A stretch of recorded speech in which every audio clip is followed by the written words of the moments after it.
This is the Dane Moore NBA podcast. We're brought to you by Prize Picks, coming at you Thursday evening. It's May 16th, and we're going to Game 7. Wolves win Game 6, 115-70. They won by 45 points. I'm joined by Kyle Theige here.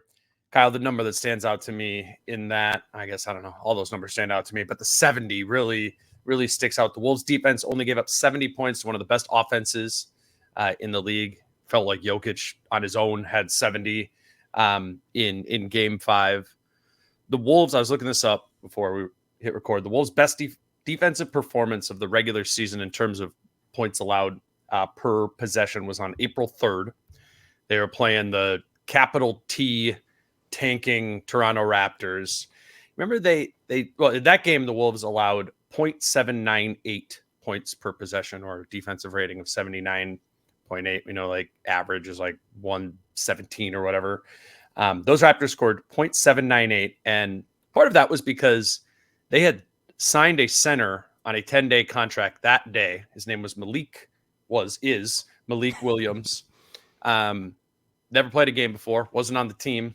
He went 0 for 7 in that game in his NBA debut on a 10-day contract for the Toronto Raptors. The Wolves won by 48 points in that game.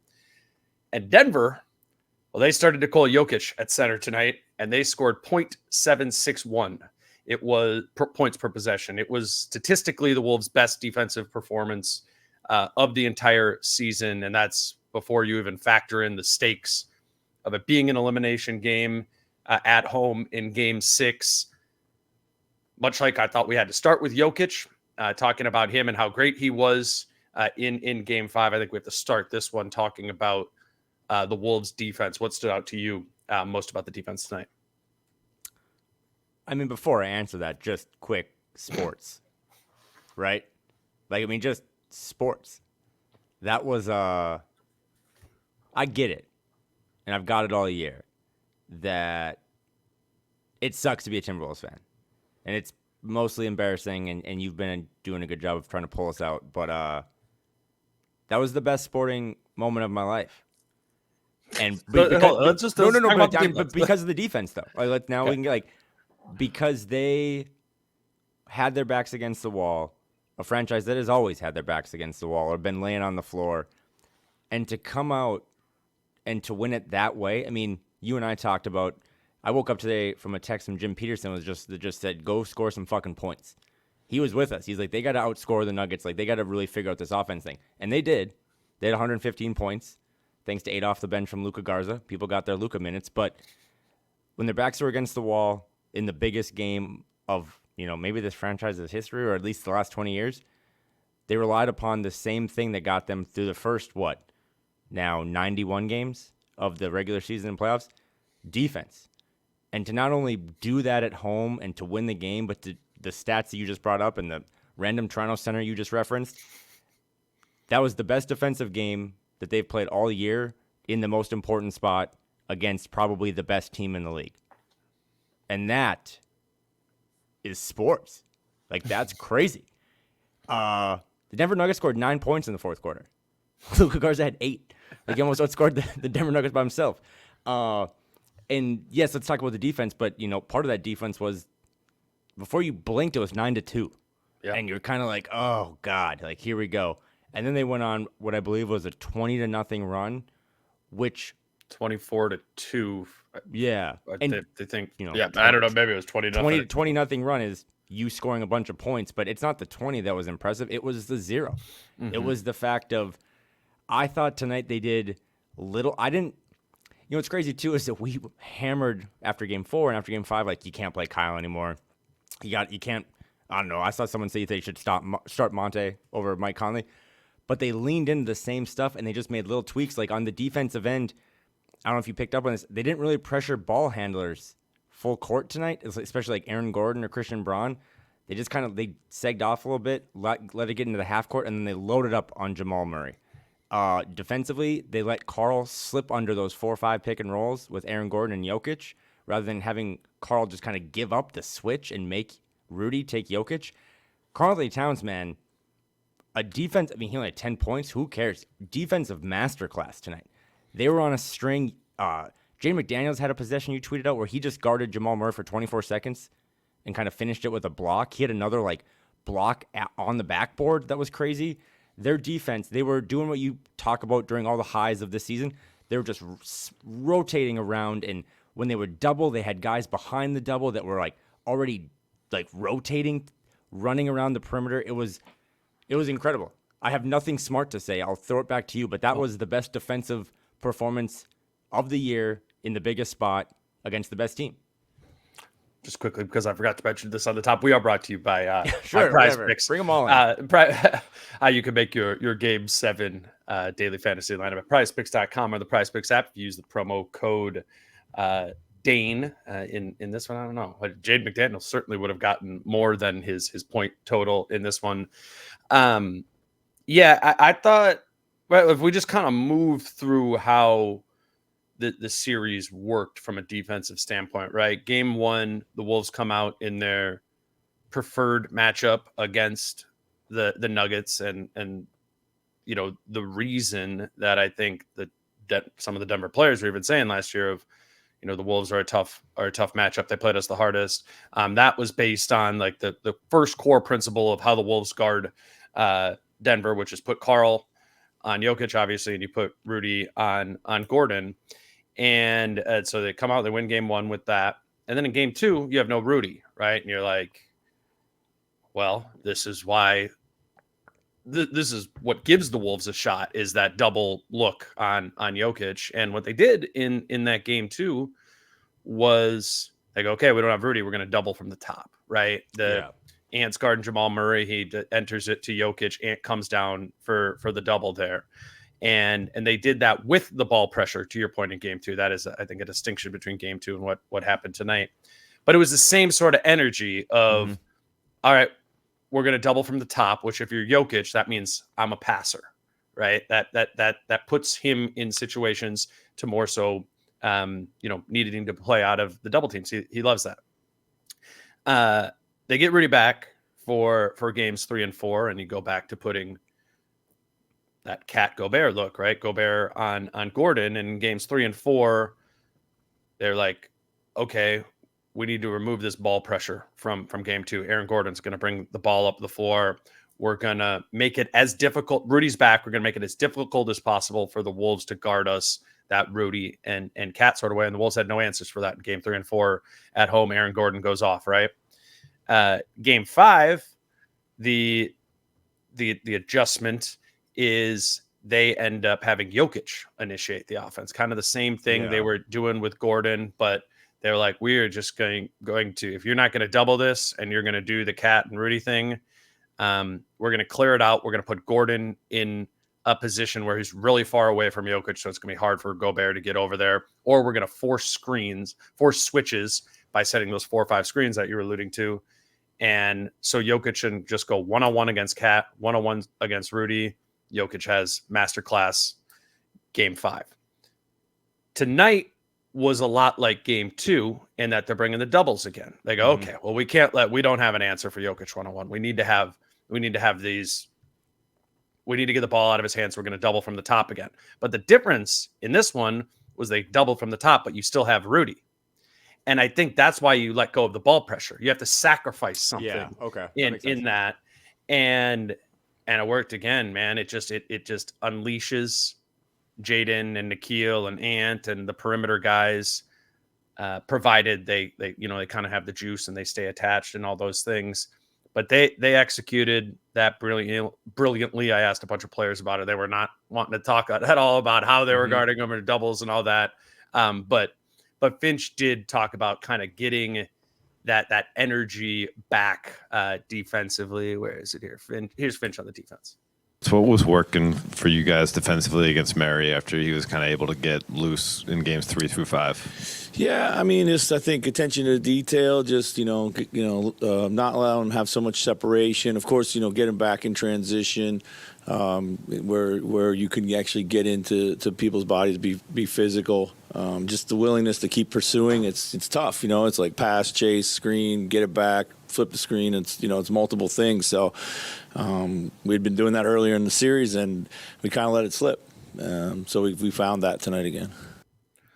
that's what I've been saying since the beginning of the season. Remember when they played Denver and Boston within like a week or whatever, and beat both of them, right? Yeah, won both of those games, and I that was the first time the light bulb really came on to me about what the defense could be. This is like 5-8 games in the season or whatever, and I remember those games and watching them back, and what I've referred to always as like the peak level of the defense in the eye test is that staying attached through all that stuff Finch is talking about there, right? An unwillingness to let go of your attachment to your man. And not only that, but pursuing on top of that, staying attached and pursuit. And when I see that in the first quarter of a game, in any game, as what played out for the rest of the regular season, or now when we've seen it in the playoffs, when that energy is there, that's when it gets scary. That's what it looks like game 2 and Denver gets as frustrated as they did, or that's what it looked like in game 6 tonight.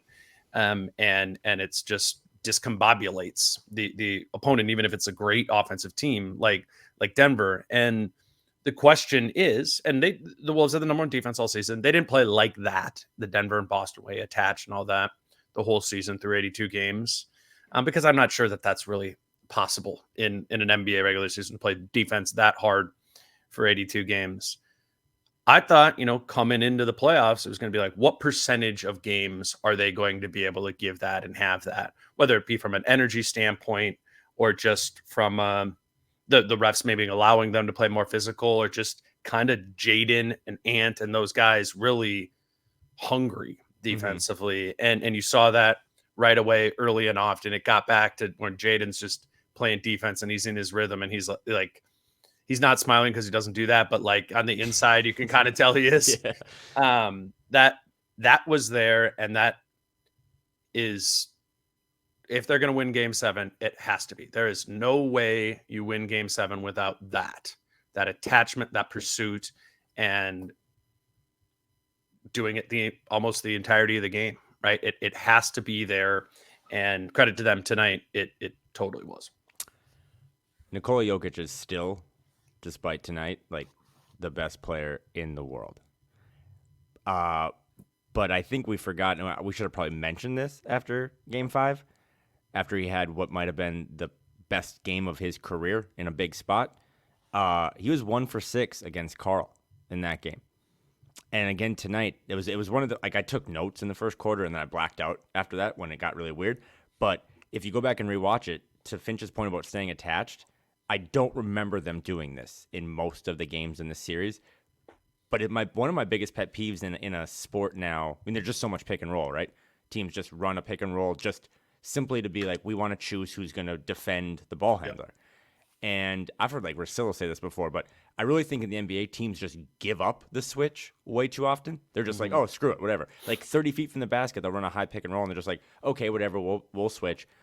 Karl and Rudy were very specific, and like the strategy was to go under those screens that Aaron Gordon was setting so that Karl could stay attached to Jokic.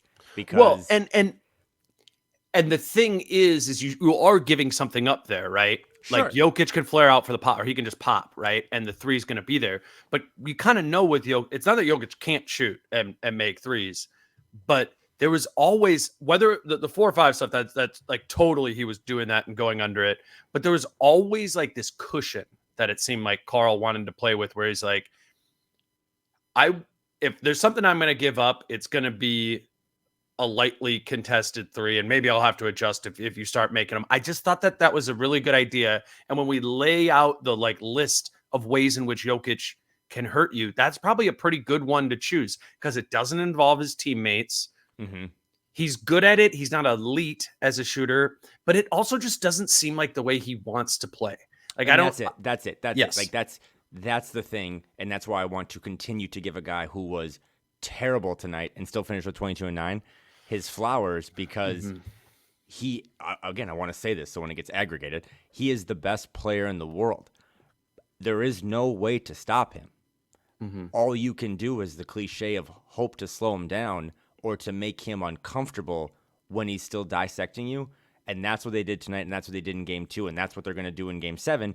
And if as we referenced him having a PhD, like a computer brain, if he finds ways to dissect that or just embraces the uncomfortableness of taking a bunch of threes, then that's how you lose, because you're going to have to give up something. And in those 4 or 5 pick and rolls we've talked about, you're right. They're giving up the fact that, and he did it tonight, he'll just pop back and take a three. Well, he was 0 for 4.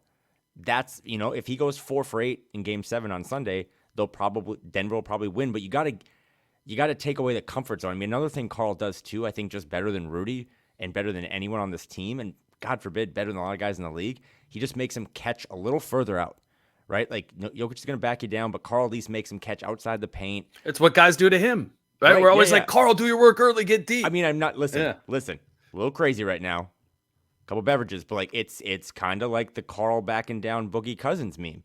Like, Karl at least makes him work for that positioning rather than just assuming that Jokic can get it wherever he wants. So you're never going to stop him. You're never going to shut him down. But can you just frustrate him? Because even a player like that is so carefree and so chill, he gets frustrated. And Karl, I mean, man, I'd have to think, like, I don't know if there's 5 players in the league that can just frustrate him as much as Karl's done.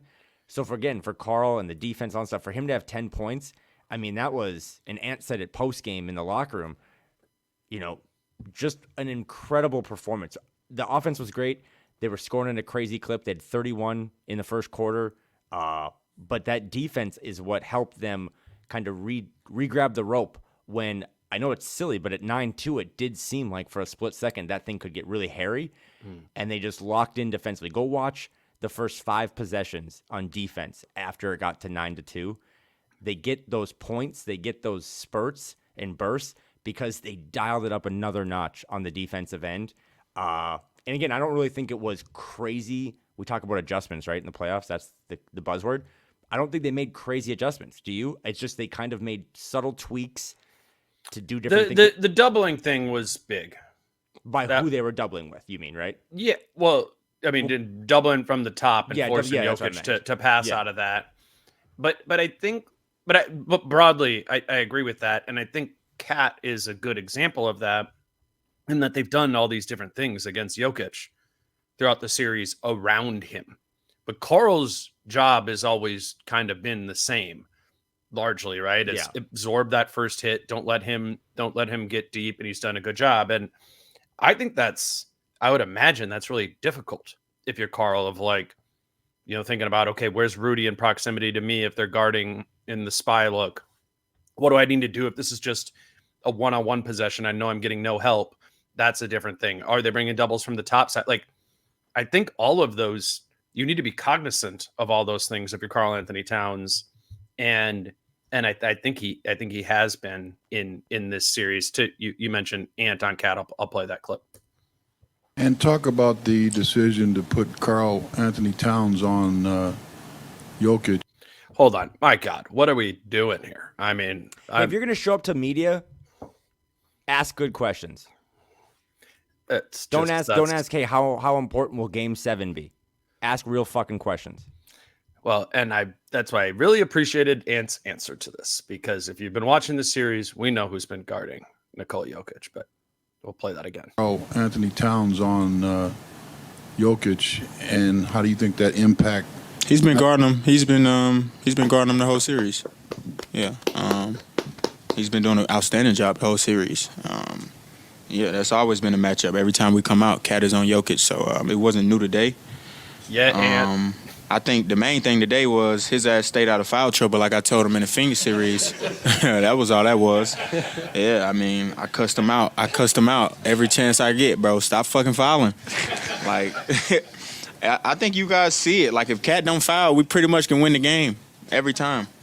And tonight, I mean, he had 3 fouls, but he only had 3. He didn't have 5. So I told him today, like, we thankful that you didn't foul, because if you foul, we lose. Because you the best matchup we got for Jokic. Like, you do the best job on him. You know what I mean? We come to double, but you do the best job standing up to his first dribble. And he did that tonight, man. He only took 10 shots. We counted on him making the right play. This morning, we was all on him, like, bro, you got to make the right play. We're going to play off of you in the post tonight. Like, they have no matchup. And he did an outstanding job of just making that easy pass. And when they don't double, he was aggressive. And, Cat played great tonight on both sides of the ball. left in that the offensive side of it too, because it was all part of the one weird question. But Jokic had 40, 13, and 7 the other night. I think he only missed 6 shots, but again, 5 of those were when he was being guarded by Karl. So you're not going to ever stop him. You're never going to shut him out. But to Ant's point, he has, Karl's been on him a lot in this series. Mm-hmm. It's not just tonight. That goes back to my thing of like, it wasn't like, oh, hey, game 6, why don't we try Karl on Jokic? That has been happening all series long if you watch all 48 minutes of the game. But he does do an incredible... Or any of the games. Yeah, ever. I get it. He does do an incredible job, though. I mean, I don't know... No, man, major where credit this superpower came from, or if he just has a stronger base.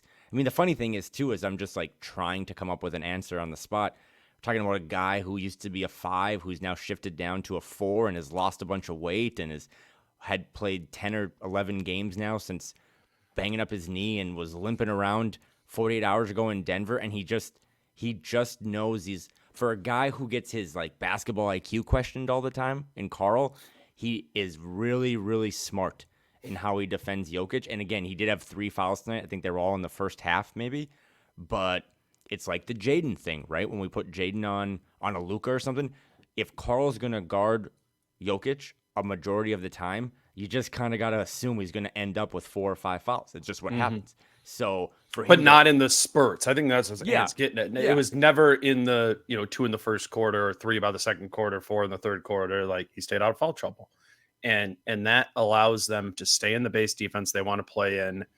Also, Karl's helpful offensively for them as well. It keeps them in the rotation pattern that they've pre-patterned out before the game. A grade for Karl-Anthony Towns in this game, Kyle.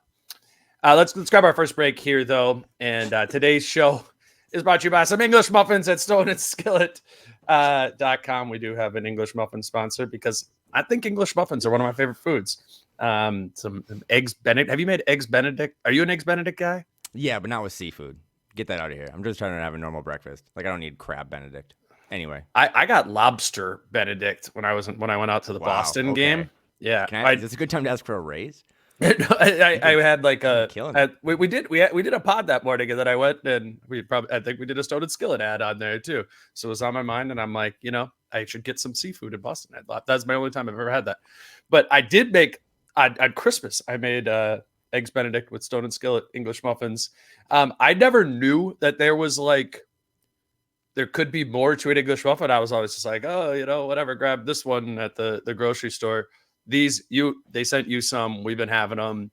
There's just more substance to them. They're delicious.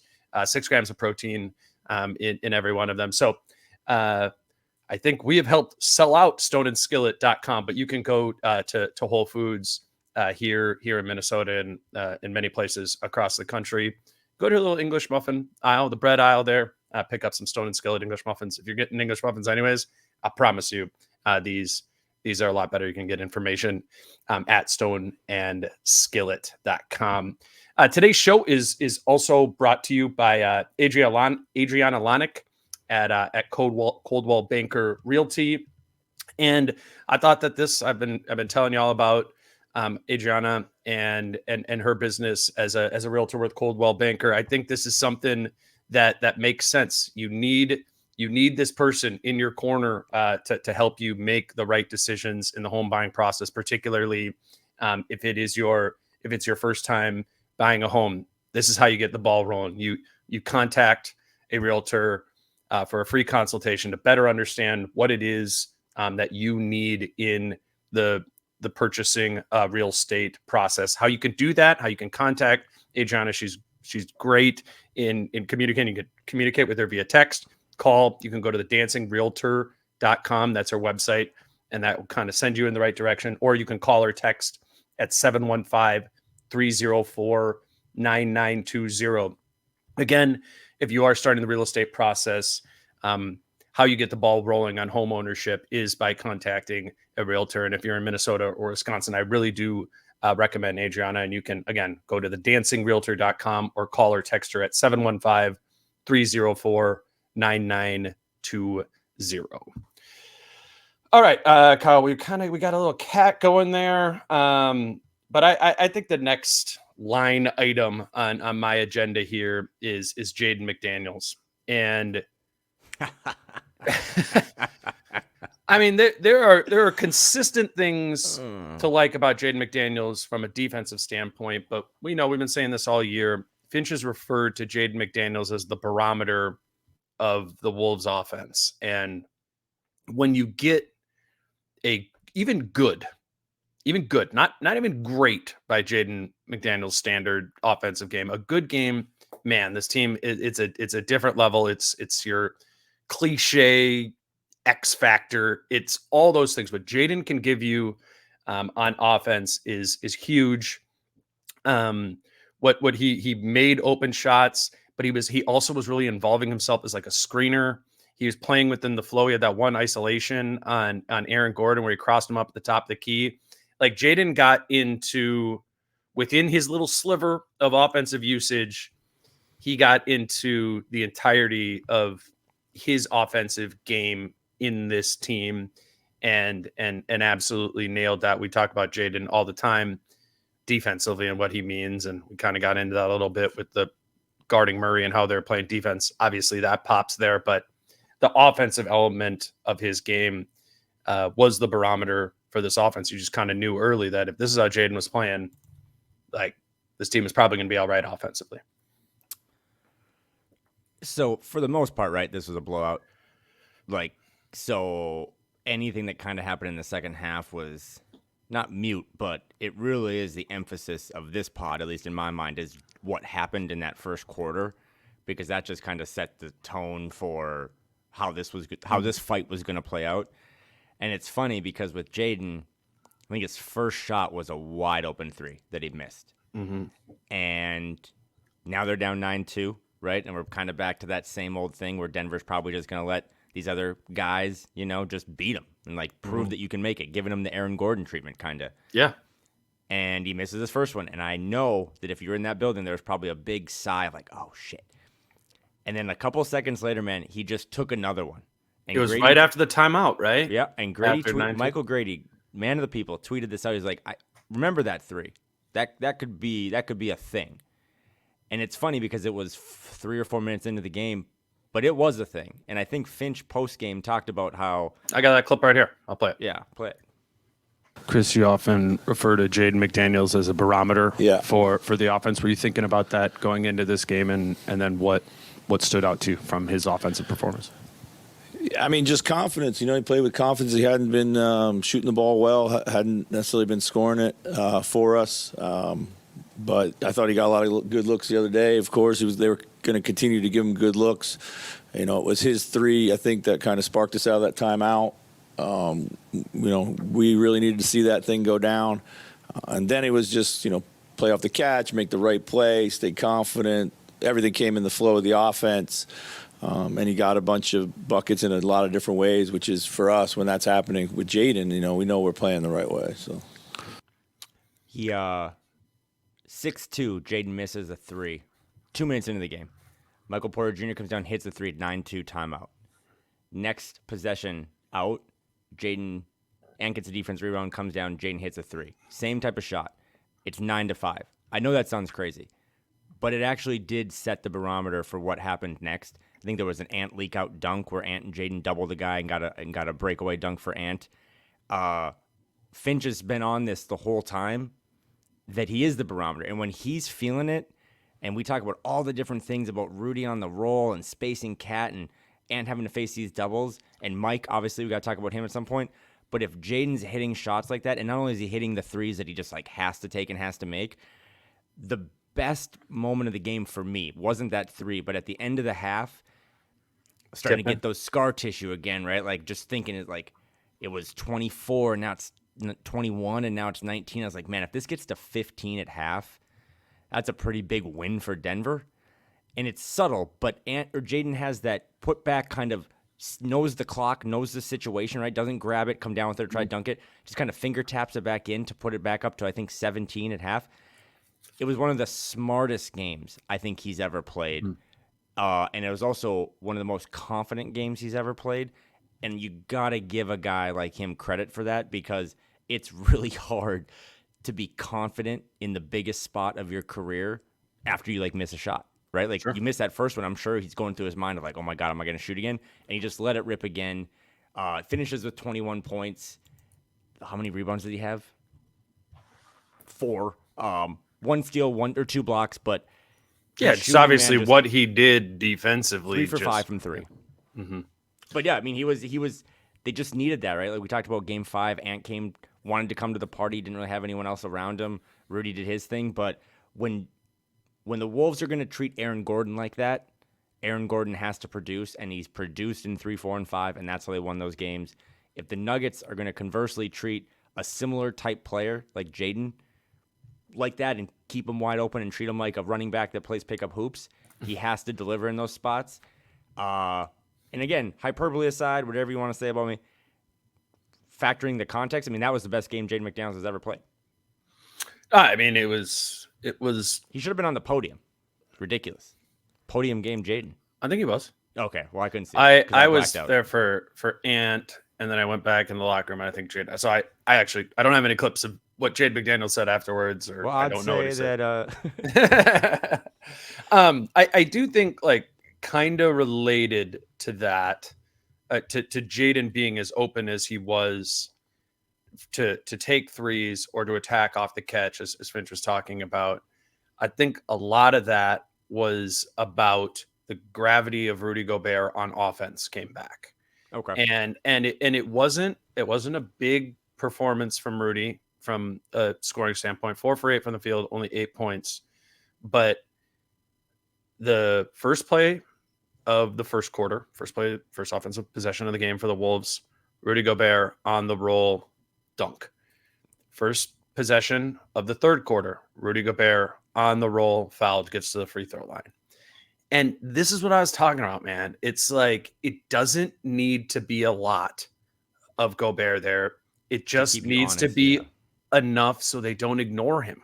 Mm-hmm. And it was enough. And just even a couple of those presenting the threat, and then they were bringing other bodies in on him. I mean, they could have got to him more. He could have maybe got done more offensively. But when I was pointing out Rudy on the roll, it was never to be oh, so he's going to shoot 16 shots in this game. That's not what it is. It's just finding him enough on the roll and establishing that threat changes the fabric of the way the Wolves can play offense. It just does. And they didn't have that at all in Game 5 when they lost, and Ant gets completely bottled up because of it.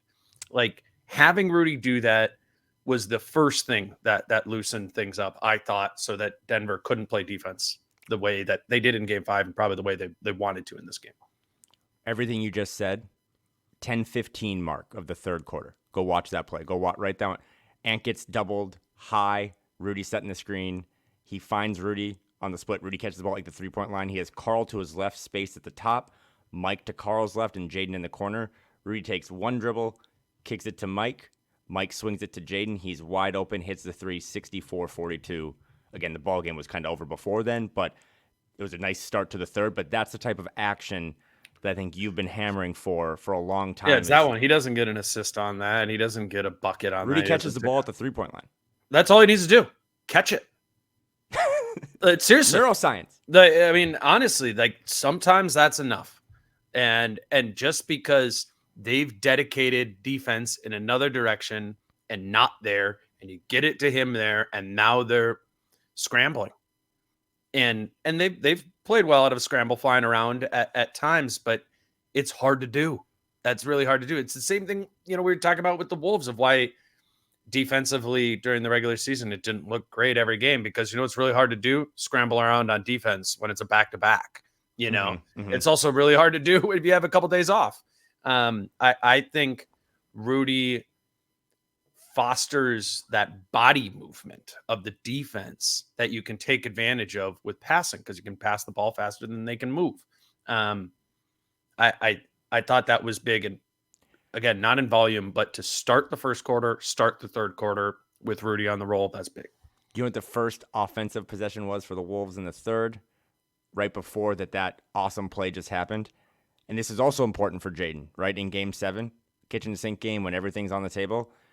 Do you remember when Jaden caught the ball in the corner and had Jamal on him, and Jaden just took him right to the rim and dunked it?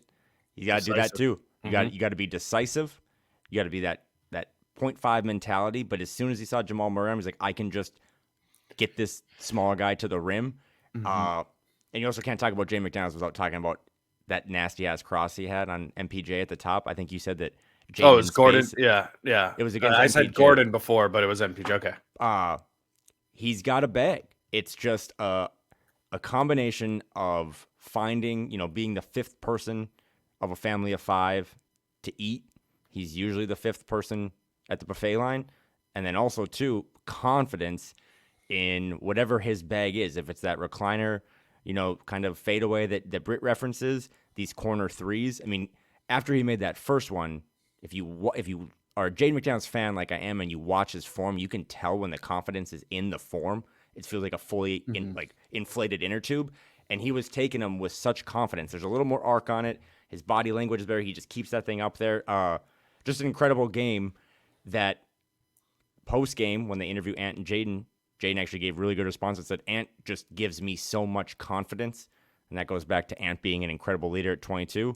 But schematically, the X's and O's, the basketball stuff, a lot of it still, you open my eyes to it, but a lot of it still came from just getting Rudy involved, even if that meant, a Draymond Green type role where he's catching it and then looking around to what his options are on the 4-on-3. But that possession kind of epitomized what this team wants to do because they still threw a ton of doubles at Ant, right? Like they didn't change they're playing how up they the whole time. defended him. So I don't know how you counter that. I'm sure Mike Malone and his staff will look at that, but to me, you watch that action, 10-15 in the third, it's like an unguardable thing because you're spaced out with a bunch of different shooters, including Mike Conley, who at almost all times tonight was one pass away from Karl, whether it be in the post or not. Just having that type of gravity around Rudy and that spacing, it's really difficult for teams to defend. You mentioned Mike Conley. Let's talk about him. Obviously, they lose Game 5 in a pretty painful way because Mike Conley can't play with the right soleus strain. I think that's a calf muscle. He said in the locker room after the game that 2 days ago he was not able to walk. And Mike's not he's not dramatic. Yes, he's not. So when he says that, I believe that. And just said he had a whole day of treatment and came back with he said he had to adjust his game a little bit. What did you see to be the adjustments? I thought he was just trying to get to the pull up.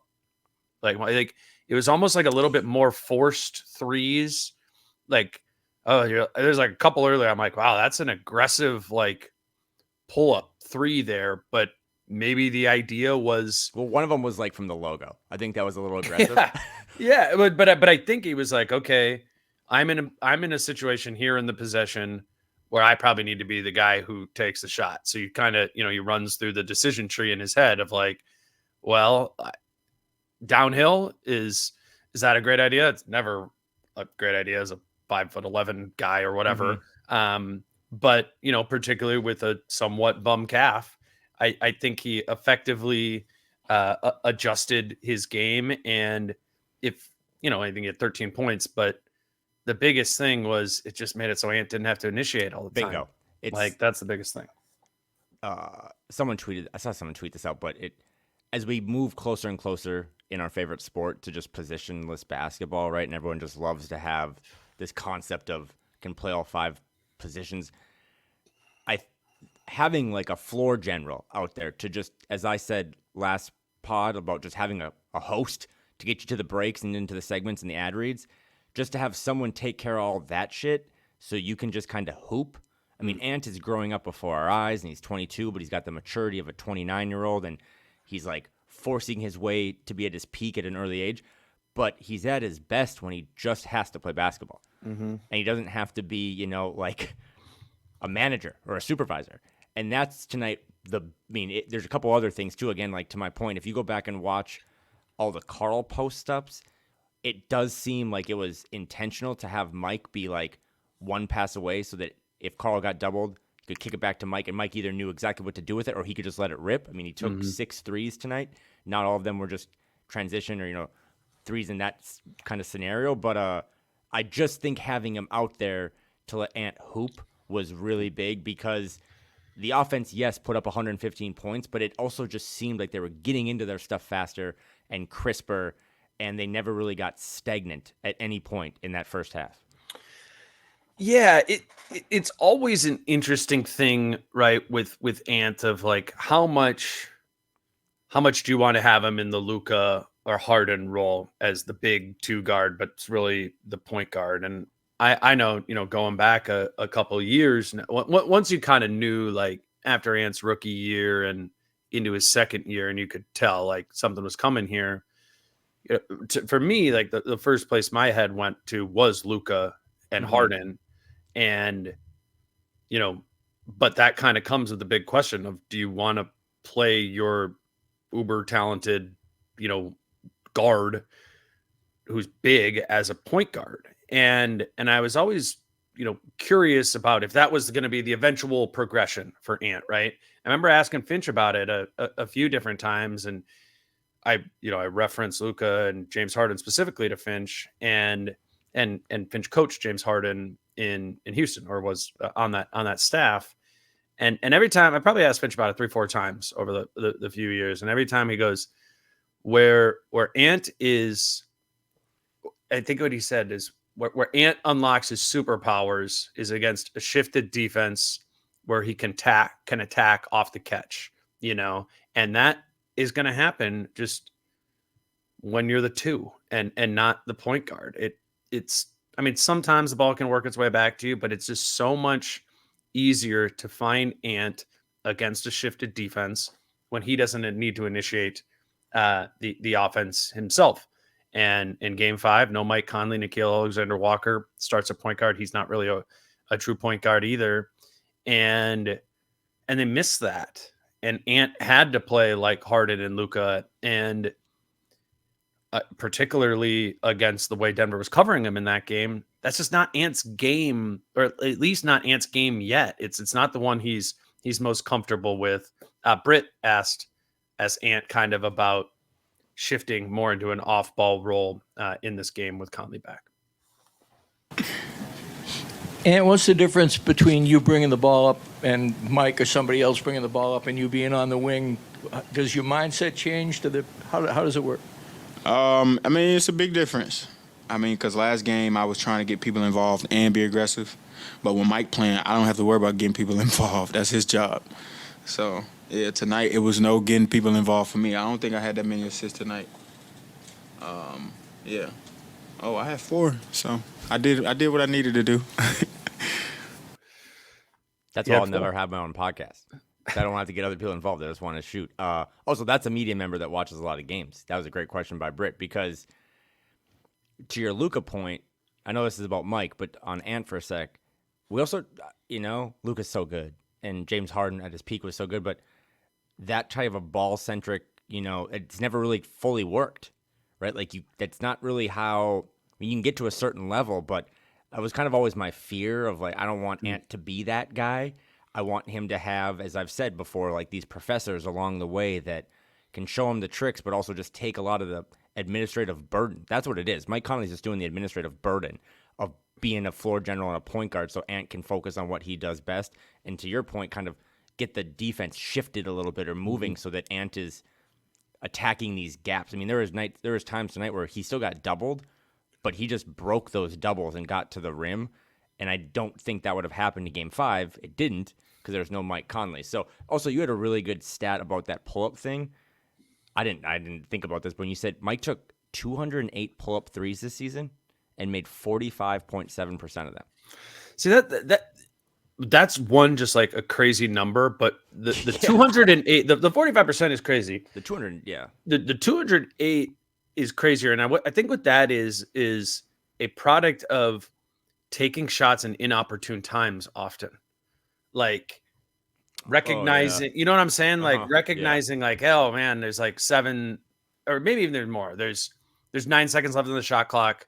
We probably can't really get into something, but I'm going to get as good of a look as I can get out of these last 9 seconds. Okay, Rudy, come, get action with him or whatever, some sort of thing where Mike can knows ways to get enough space to get a decent shot off. Like that would be fine if in those situations he made 35% of them.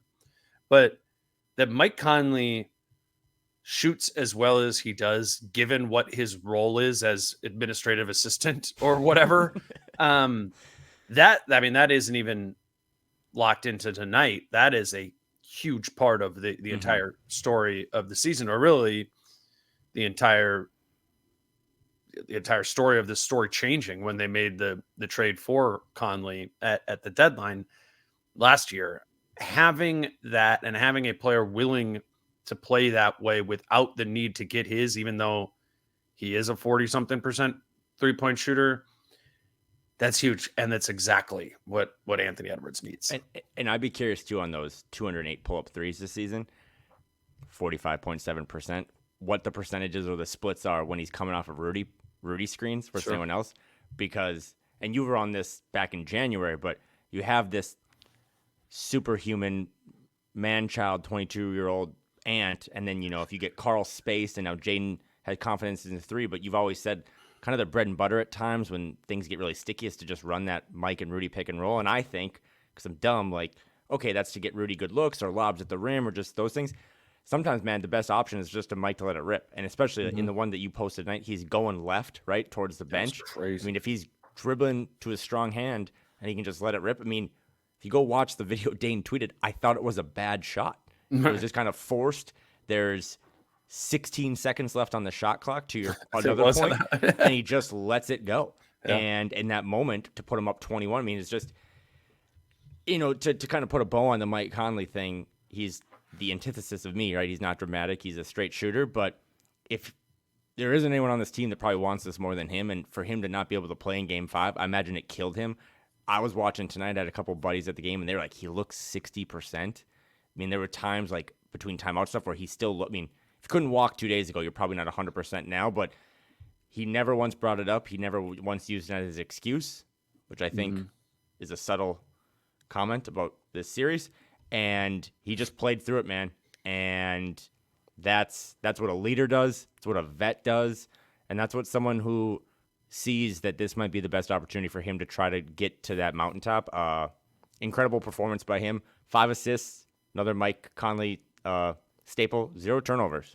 He was flawless. So you remember the Terrence Mann game, right, against Utah? He makes 7 threes. It's the Rudy whatever got exposed in that game, as was the narrative there. Well, Mike Conley came back from injury for that game. He played, that was game 6 against the Clippers, and he played in game 1, got hurt, missed games 2 through 5, and he kind of pushed himself to return for that game 6. It was an elimination game for the Jazz, and goes terribly. Terrence Mann hits those 7 threes. Mike Conley goes 1 for 8 from the field in that game, and he said, sorry, I don't have this clip, but he said in the locker room that he learned a little bit, from that experience, and knowing like when to play and when not to play, and how to play when not at 100%. And that was, I mean, I don't know, that was 3 years ago. 3 years ago. Mm-hmm. So Mike Conley's 33, he learned that past his prime, and I think applied it, to this series by not playing in game 5. And it sounds like it wasn't even close to being able to do that from his "I couldn't walk" comments. But I think that Terrence Mann game mattered and had an impact on this game 6 and what the Wolves were able to do, because Mike knew what he needed to do for himself. I'm just smirking. That's why you're the best in the biz. You have pulled a Mike Conley return from injury moment from 3 years ago against Terrence Mann, and then you brought up some Toronto Raptors center. Malik Williams. Yeah, sure. Creative player. No, I mean, it's important, and I know you don't have this clip, but, they asked Ant after the game what was different tonight, and he literally said it kind of tongue-in-cheek like Ant does, but it's also just how Ant talks, and he meant it. He's like, Mike Conley's back. Yeah. That's it. So you can talk about adjustments, you can talk about 4 or 5 pick and rolls and how they defended Jokic, and that stuff all matters. But for this team, and we know this now, right? Because I think Mike played in 94% of possible games this season. They're just better when he's on the team, and they're just better when he's available because Nikhil can hit some threes and play probably better defense, and they can do different things with length when Kyle comes in and plays the point. But Mike Conley is just, I mean, we referenced like a bus driver back in the day. Like, he just steers this thing so steadily that allows, I mean, Anthony Edwards had the quintessential just kind of shooting guard night. 27 points, 8 for 17, had a couple assists, had a couple steals. But like he said, he didn't have to worry about getting others involved. And I think that's what he really, when he's at his best, is just being truly the best shooting guard in the league, and everyone else can file his taxes.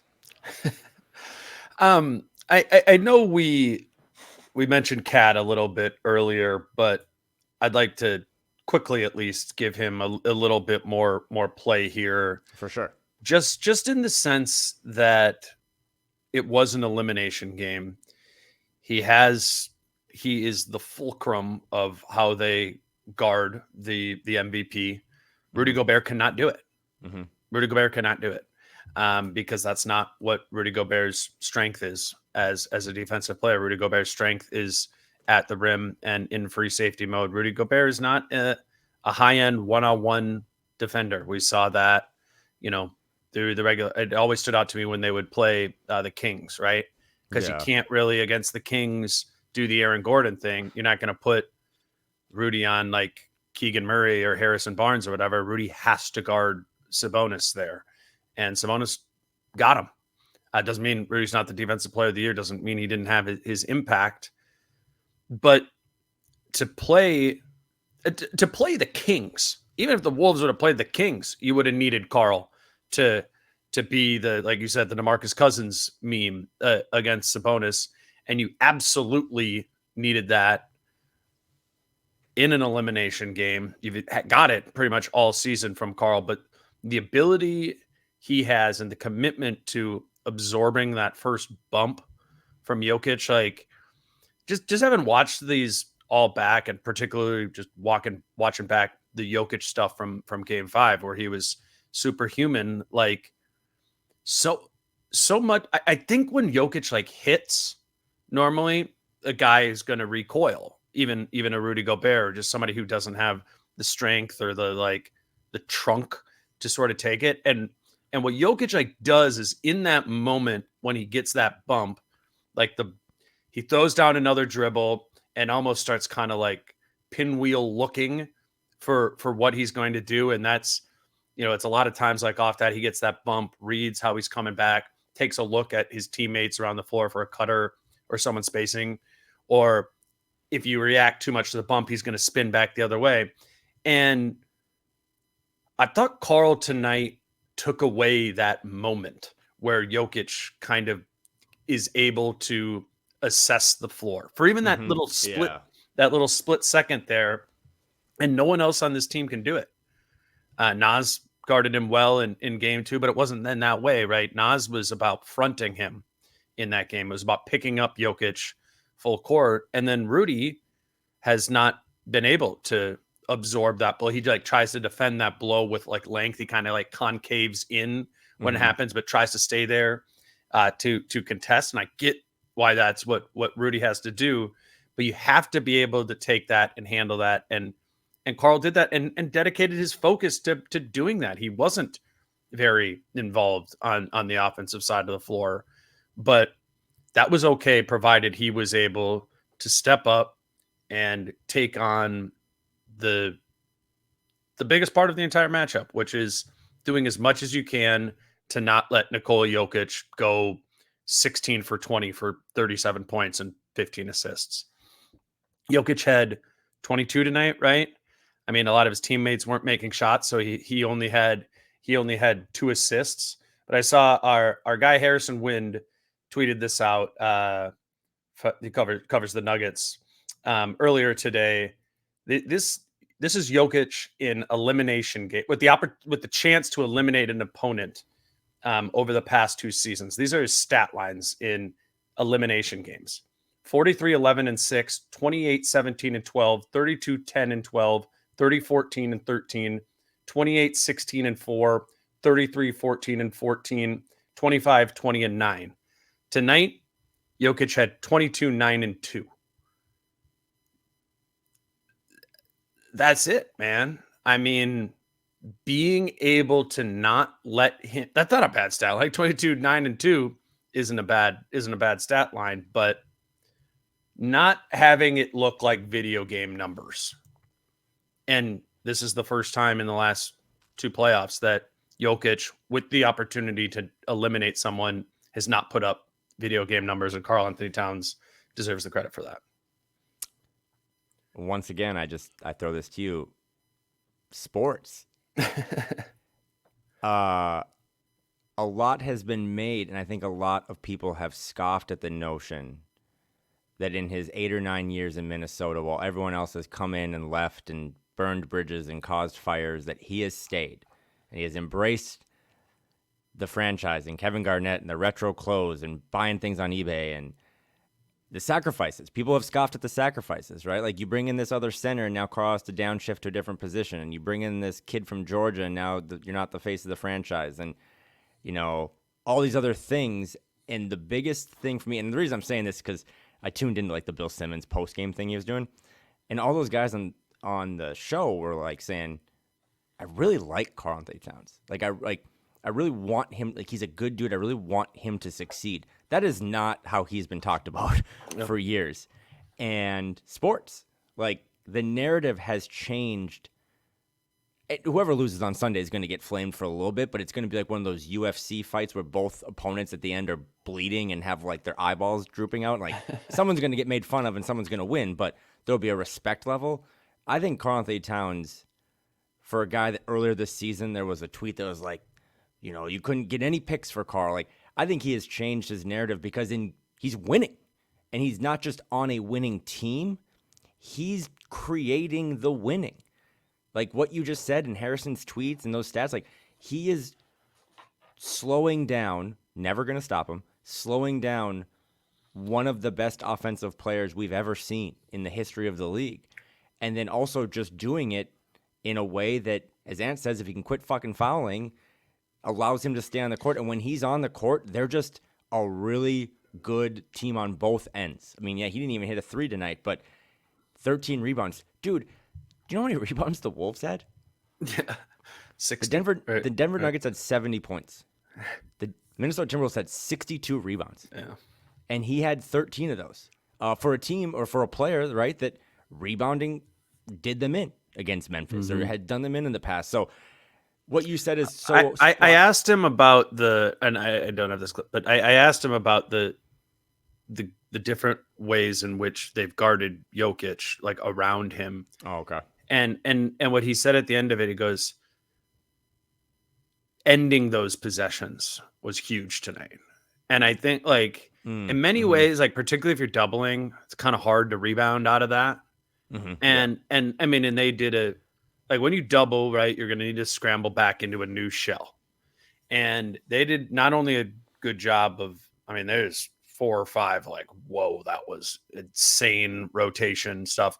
But they not only got back into the shell after doubles, but then, like, deflated the shell into going to get the defensive rebound. You know what I'm saying? And it was really, like, erased possessions. Denver had like that in the second quarter, right? They had a couple possessions in a row where they got a handful of offensive rebounds, but that was it. Like, and I think they were defensive rebounding early and often. They let it slip for a little bit, and back in the huddle or whatever, we're like, nope. If we're playing this way, an absolute must is closing the possessions and getting defensive rebounds. And him and Rudy, yeah, absolutely did that. In addition to their jobs against Jokic and Gordon, which that in and of itself is obviously difficult. You were at shoot around this morning, right? I did not go to shoot around this morning. Okay. No. Did you see the clip though from Karl that was, they asked him about his knee and he was just like, what, like, this team. I'm playing. Oh yeah. This team has done a really good job of not only not giving bulletin board material to their opponent, but also just not using real things as kind of a distraction. Like after Mother's Day, Karl was like, I was terrible sucks to be terrible on Mother's Day, but like that's not an excuse. I was terrible. I lost my team the game. You were in Denver for Game 5. Like he clearly is kind of at points dragging that leg around or whatever that he banged up. But for him to just come on, like I'm playing, I'm gonna do whatever I got to do for my team to sacrifice. They don't. I know they won that game by 66 or something, but they don't win that game tonight if they don't have Karl playing that level of defense. And as you spin it to Game 7, I mean, he's got a real chance to. I know that in the Phoenix series, he finally wiped away the demons of never winning a playoff series, and now he's on the precipice of whoever can play better basketball for 48 minutes on Sunday is going to head to the Western Conference Finals and likely be the favorite to go to the finals. But I'm just really happy for that guy. Like, that's all analysis aside. I'm just happy for a guy that has stuck it out and kind of defied what people have thought he would do or whatever. And I don't know. I'm happy for a person in a big moment to be happy with their performance. Yeah, I was actually thinking about him specifically when I was walking over the stadium today because, it crossed my mind. Is this the last game Karl Anthony Towns will play in a Timberwolves jersey? And, I mean, for me, he's been a huge part of my work. I've covered this team for 7 years, and he's the only one who's been there the entire time. And I'm glad he didn't go out like Game 5. If going out was to go out, was to come. Good for him. Good for him. And we know how much on an individual level the Jokic matchups and the Embiid matchups, I mean, we've seen that for years, mean to him. And he's now fighting those fights with a little bit of backup. And that's what he needs to be able to do it. But he won that fight tonight. Just really quickly, or just to wrap it up. We can't talk quick about you guys. Nas Reed, go ahead. Because I've been critical the whole playoff series, right? Sure. Like we just need Nas to have a game. 10 points. He only shot 4 of 12. Yeah, but a couple of those were he had like a tip back in for his too. I love Nas's offensive game in this, under control of the basket. But sorry. No, he was 0 for 4 for 3. Like that was kind of the one that sucked. But again, they won by the GDP of Guam, so it's fine. But 4 for 12, but 11 rebounds. Again, like they just dominated the boards. And in a game where your opponent is shooting 30% from the field and 19% from 3, like Karl said, defense isn't about just forcing tough shots. It's about closing the possession and getting those boards. And Rudy had 14 of them. Karl had 13, but Nas had 11 off the bench in 22 minutes. So I thought it was one of the better Nas games. He was a plus 17. I mean, I don't know. J.R. Ryder was like a plus 10 just for being in the building. But I thought it was a really kind of nice bounce back game in a game where he had 3 buckets in a row in the second quarter. Yeah, just like a little Karl spurt, right? Yeah. Just let me give you a little of that. So not a big Nikhil game. Kyle Anderson defied the odds, came in 4 points, all from the free throw line. But I mean, yeah, if you had nothing else, we should kind of also too. I should close with this, but 45 points. This is from Ryan Blackburn, is the worst playoff loss in Denver franchise history, and I want to say that because I want to now look ahead a little bit to Game 7 on Sunday. We don't know the time yet. Could be an early afternoon game, could be an evening game. I think it all depends on what happens in Knicks Pacers tomorrow night. But I mean, there's 2 things. I'll throw it to you first. But I mean, the last time the Denver Nuggets got spanked like this was Game 2, and they responded pretty well. So I expect Game 7 to be an absolute battle. But I also want to say that tonight was equally, for me as a fan, just what a fucking response. I mean, to just, you know what the chatter was the last 48 hours? For them to come out and not just win a game, but to show something like that. I mean, our guy Johnny K kind of said, like, the old Timberwolves stuff has just got to be buried at this point. That was such a statement win by a team that did it collectively, did so with their bread and butter, what their identity is, and it sets up at games 2 best words in sports, right? Like Game 7. It's going to be incredible on Sunday night at Ball Arena. Yeah, I don't even really have my head wrapped around like looking forward yet to that. To your point about Game 2 and the way Denver kind of got punked in that game and the way they responded in Game 3, they did some things specifically different, like we talked about at the beginning of the game. They're like, okay, we need to alleviate the ball pressure. All right, well, we're gonna have Aaron Gordon bring it up then, or we're gonna have Jokic bring it up. what is going to be their counter for the way in which they're guarding Jokic now? They're going to have them. They've seen this. They've seen topside doubles. This isn't unique. The question is, can the Wolves play that defense at that style of defense at a uniquely high level, right? Can they do that? Denver's going to be more ready for that look. Do you approach it, if you're the Wolves, by throwing different looks at Jokic or lean into them? The way it sounded like to me from Finch when I was asking him about how they were guarding Jokic was, the sense I got was that it wasn't going to be their plan to do that the entirety of the game, but it was just kind of working and Denver was missing. I'm curious to see them throw a variety of, looks defensively at them and just kind of keep Denver guessing. Jokic will figure it all out, but it's almost about keeping the other four guessing because, if I'm Michael Porter Jr. and I'm seeing a topside double as the base defense for a Jokic post-up, I'm like, all right, here I am. This is my time to get skip passes and hit open threes. Well, it's a lot different when, if they're just guarding them the way they were before. Now if I'm Michael Porter Jr. or in Gordon, I'm more like a cutter or something like that. So they did something that very much worked in game 6 tonight. I don't think you're just going to be able to roll back. I don't think that, if this series has taught us anything, copy and pasting doesn't work. You need to write a new paragraph kind of for every game, and whoever writes the better one wins that matchup there. So I just think it's going to be less so about adjustments and more so about like whose bag is deeper of the things they can do. But I'll have to think about that more. I'm still kind of in the moment of like, what? That was a playoff game and they won by 45. That's a good way to 115-70. Timberwolves topped the series at 3-3. That was 67 minutes of basketball analysis. Now 3 minutes before we close of just I had a friend call me on the walk home and to Ramp B just crying. Like just to see the fans out there, to see that arena. I've heard the owners club was bumping. Happy birthday to Mark Laurie. The Wolves are 2-0 now this season in the playoffs. Glenn Taylor's birthday was April 20th. They won that game against Phoenix.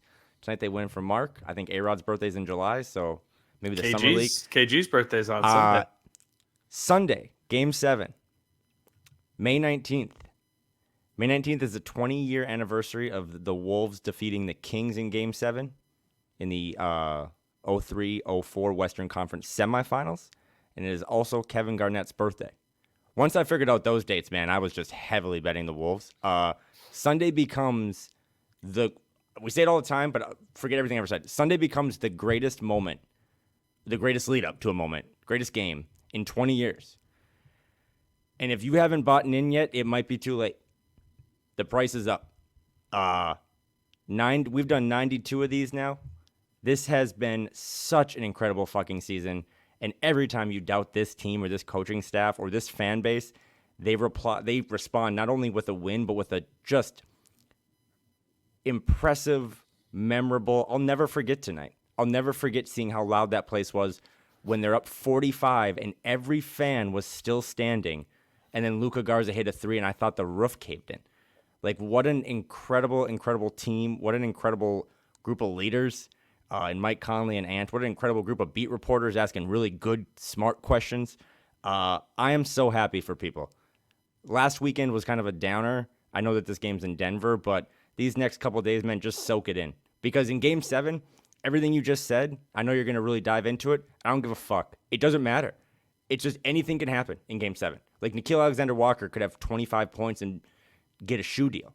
Like, the pressure is so mounted up because the winner of that game on Sunday, whoever plays better basketball for 48 minutes, has a really good chance to just go to the finals.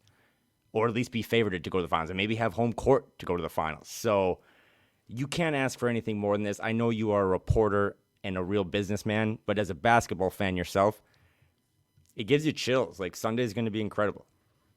No, man, I'm looking forward to it. I'm heading back to Denver tomorrow, and we will see. We will see what happens. You know what I love is that the Game Wolves. Someone tweeted out the Wolves had a scheduled flight tomorrow. They're like, oh, the Wolves have a flight scheduled tomorrow to Denver, because that's how this shit works. Like you got to plan a little bit, even if they were going to lose. But everyone's like, oh, the Wolves are confident they're flying back to Denver. Well, you had a flight scheduled too, so you were going back there. You knew this was going to happen. Exactly. That's what it was. Kyle, this was fun. I am looking forward to Game 7. I'm like recalibrating my brain of like this isn't over yet. And we will see what plays out in Game 7. I think I'm going to Denver. I'm not really sure if we're going to be able to squeeze another one in over the weekend in advance. Maybe I'll try and hit up one of the Denver guys to get their perspective. But if not, Kyle and I will be doing a Game 7 podcast sometime on Sunday once this thing is the series is all wrapped up, and we'll know if the Wolves are heading home or moving on to the Western Conference Finals, which is a crazy sentence. He's Kyle Theige. You can follow him on Twitter at Kyle Theige. You can listen to him and Phil Mackey and I think Jim Peterson. You guys are recording tomorrow. Morning, yeah.